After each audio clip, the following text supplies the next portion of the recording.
Yakoromogi weche manyien ma kagi ka chako kaliramogi TV machiegni nyinga en George Batita Kaparga Beach mag weche manyien mosetimore kod mago mamedo timore nyakoromogi omedo luonigi kendo nyisi mago ma waketo dichieng' ma kawuono ka waluwogi kinde ka kinde mondo ibed gi ng'eyo kuom gik matimore. Parne reporters magwa nitiere kor gwenge mopogore opogore ka gimenyonwa matimore gi thuoloni kaachiel kod mamoko bende. Gi kinde ni nyakoromogi anyisi mago ma osebedo ka timore. Kawachako ikinde ma jatend piny William Ruto koro chako limbe mare gwenge ma Luo Nyanza, jodak ma Kisumu medo ikore ne limbe mar jatend piny mabiro chopo e kaunti no chieng' ngeso ka otieko limbe mare gwenge ma Kaluo. Gin kod geno kod dwaro mopogore opogore ne jatend piny e kinde ma obiro chopo e gwenge ma Kisumu. Owinjane. Wan warwako ker kendo wawacho ni ker obiro sama ber ma sama lit ma siasa dhi piny. Wakwayo ker kele kembe moko manopodho Kisumo kaka mondo ndike yudhe mondo mi yudhe gibede gik moko maricho mag kuo mag mecho. Genwa maduong' en ni mabiro ne mar ang'wen nosebiro ka oyaw projects.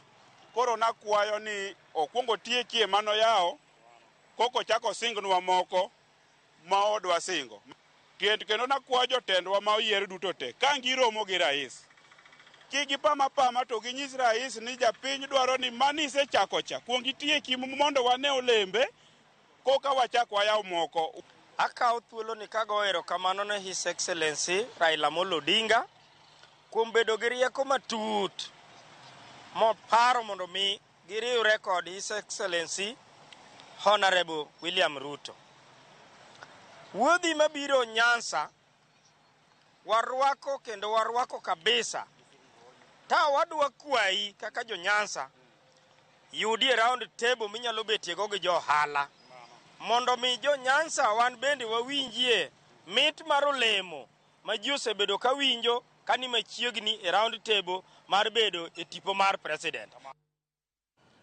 Riwruok mar Kupeta owacho ni gisedhi e doho mar yudo ler e wi ng'eto mar chungo ng'anyo margi tok duol mochung' ne ndiko jopuonje e tich e pacho ka TSC chwalo ng'ur e doho mar kwedo ng'anyo makamano. Jagoro maduong' mar riwruok mar Kupeta Kelo Misori olero ni duol mar TSC ok onyiso kido makare mar temo twak kodgi kendo winjo dwachgi.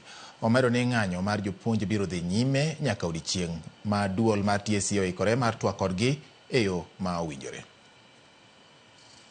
Dono chiwo orders goendo ok giler e yo mana gichiwogi.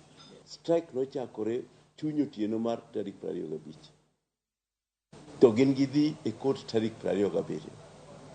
Tarik 27 kata gindiko ni application dated 26 noendo noyudo ka strike ni malo ma jopuonj moko nego mana kathira yo.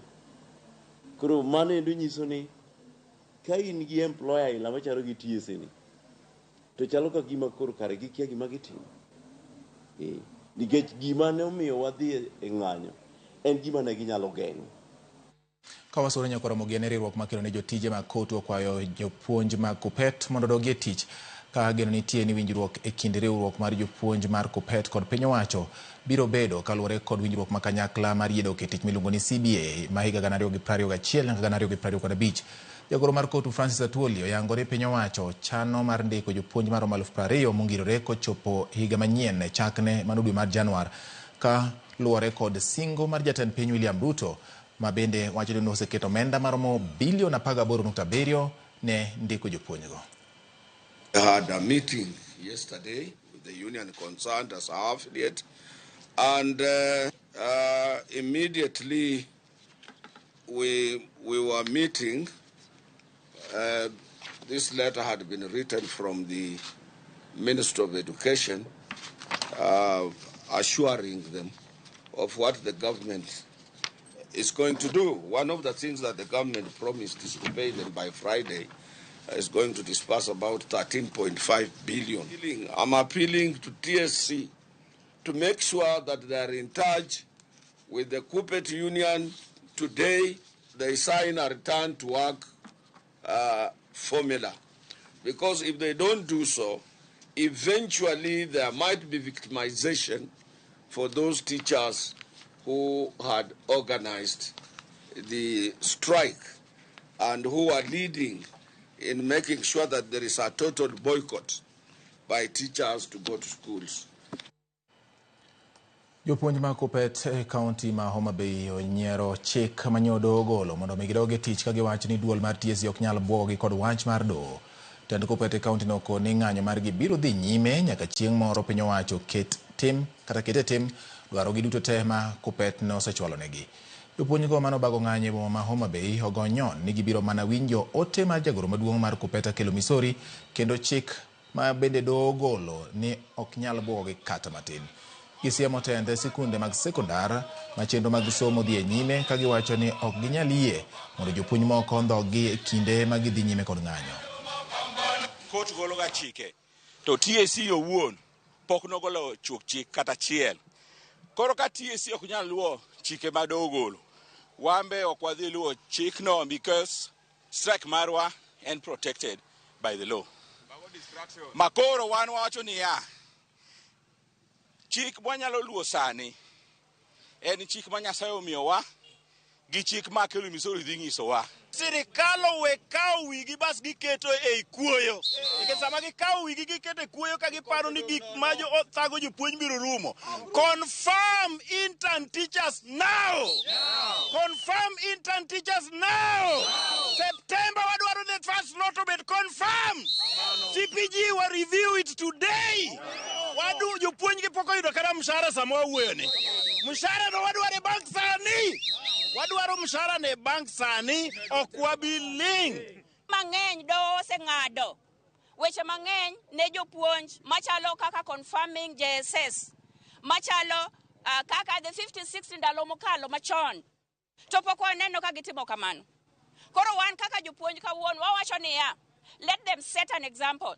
Gikwong gichik itgi magitim gima doho osewacho ndalo mokalo ka kapok wan kaka jopuonj ma Kuppet ma Kenya ka otimo kamano. Kawasude ni kata bang' doho mochung' ne weche mag jotich kumo ng'anyo mitayo kod riwruok mar jopuonj mar Kuppet, jopuonj go nodhi nyime kod ng'anyo margi e kaunti ma Mombasa. Jopuonj go manoromo e kar tunge liech manitiere apaya mamoye chuny boma ma Mombasa ne obago ng'anyo margi ka gichomo log tich mar piny owacho ma Mombasa.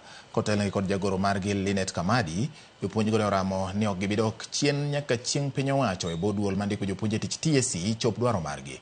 Gikoni giol gi singo ma osebed kichwalo negi kinde ka kinde kendo koro gidwaro ni mondo ketie tim dwachgi magin kaachiel kod ndiko jopuonj mag JSS e tich chwalo omenda mag okumba mag thieth e kind weche mamoko.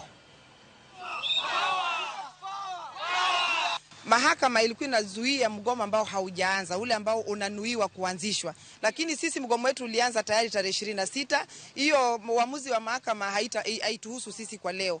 Jambo la pili, tuko hapa kwa sababu ya haki yetu. Tulikuwa tushapewa bilioni 17.5. Hizo ni pesa zetu ambazo nitakana ziwe zinatumika. Hizo haziko mezani. Mezani tunataka CBA ile ya 2021-2025 waweze kutuongeza pesa zetu, maana ni haki yetu. Naona kwa ya kwamba and we have received reports that zile chronic medication for chronic disease for teachers, it is no longer being provided by the Minet hospitals. So tunaomba serikali iwe itashughulikia hii because tumechoka kuzikana. Walimu wanakufa na all this chronic disease. Sisi tumechoka kupangwa. Tumechoka kutengewa. Sasa hii tunataka tujengwe, walimu wapate yale matakwa yao na turudi darasani. So wacha nikwambie tu kwamba sisi tumesema kwamba hatutakanyaga mlango wa shule mpaka pale tutakapotekelezewa yale matakwa yetu. Kawasude ni jotend mbalariany mapacho ka koro dwaro mondo jo-Kenya ochiw thuolo ne keto e tim kit sir somo manyien e mbalariany ma Thurka. Kotelnegi kod jalup jakom mar jotend mbalariany mapacho ka Ngire Labanairo giwacho ni keto e tim kit sir somo manyieno onego ket e tim kun dweche 4 kapok otimne lokruok. Mbalariany mapacho ka bende okwa mondo many yore mamoko mag manyo omenda manyalo konyogi dhi nyime gi siro weche mag somo. A model like this one, if you're looking for quality and cost, will normally run through a cycle of 48 months. So the planners of this model should have had a cushioning fund during the transition period so that universities are engaging in the model, parents are being sensitized as learning goes on, so that our students are not disadvantaged. But within the institution, similarly, what do we have? I think all the institutions are very rich, very wealthy in terms of human resources. But what do we do with those brains? This will definitely aid us. This will definitely help us in getting a little more money to help us run our activities. Sirikal mar kaunti ma Kisumo yango ni giseikore makare ne rakruok kod guonyo mar mpox poni landruok mare nyalo biro chop e kaunti ma Kisumo. Kalure kod jatend migawo mar weche mag thieth e kaunti no Dr. Gregory Ganda, chenro mag kedo kod weche ma muoch apoya oseiki makare ne rakruok kod mpox. Ganda olero ni chenro mag duoko ma apoya ne muoch mar guonyo no bende oiki makare e kaunti no kod sub counties ka jochiw thieth bende osetiegi. Mar neno ni jotuo duto bende ofweny e sama chon kendo thieth ochakore wang' sa ka Ganda lero ni gisetiego ganda mathoth e wi chal mar mpox mondo gichiw yot mar ng'eyo jatuo moro amora kata joma ichich ni kod tuono. Bende kaunti no lero ni giseloso yo mar pimo mpox e yor mbui kod lony manyasani. Kaunti ma Kisumo oseketo tenge kar jot mar jotuo manitiere e od thieth mar Kisumo County Referral Hospital ka sub counties duto ni kod ward ma oket tenge mar nono matut joma inyalo kata joma nyalo bet ni nitiere kod ranyisi mar tuono.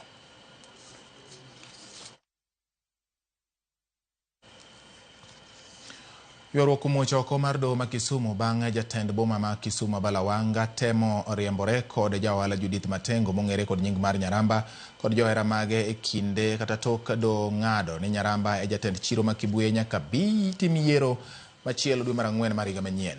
E kinde no johala oyango ni gisebedo ka gisandore ka gionge teko sitima, pi maler kod kata cho kaluwore kod weche mosebedo ka nitiere nyaka ne chung Nyaramba e telo. Kage kwayo tend kaunti ma Kisumo mondo ne siasa ogol oko e chiro no mondo Kibuye odhi nyime kaka owinjore. E kinde no bende maneja mar boma ma Kisumo Balawanga e tend Kisumo oyango ni kata obedo ni bura ong'adi kendo ng'ado ni Nyaramba e jatend chiro ma Kibuye pod gibiro dok e doho mar kwedo wachno. Dweche adek pok oywe Kibuye. Kibuye dweche ariyo onge taya gi pi. Kibuye top. Nyaka sani nitie pesa michoke choche tikele kaunti ka. Akwayo profesa ni nitie jomoko maketho nyingi to ketho nwa chiro. Akwayi ni mondi wuoth nikech jaratiro. Iero gik madieri.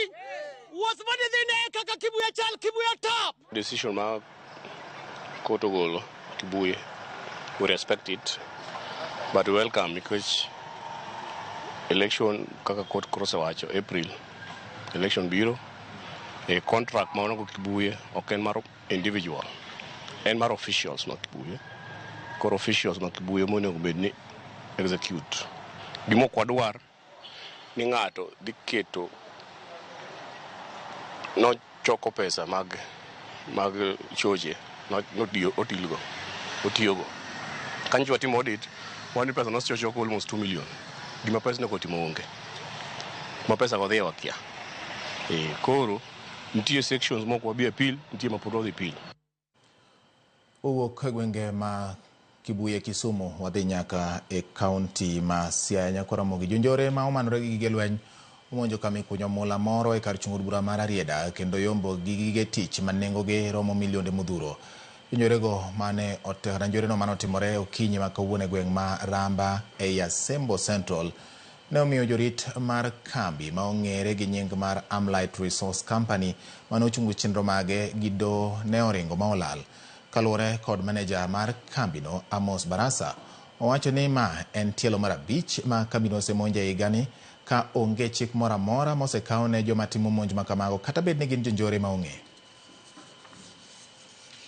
Tagi uwi ago jalego biro kora buoge los kama kech mucha onge kata muya kata chiel mondo dhi alos gi jalego tang'o ma notimre ng'ani otimi nadi mimuko ne gireni to dhi wuodho oelo bwo mtok but mar motoka en go pengni kanyo gitarimbe gi nyundini ogolo pala kacha to nyikwayo rase rapo dhi ouke mo pande no lal go no mo kaneno pande no ochopo kawuono gokinyi I realize ni wall luar imuko.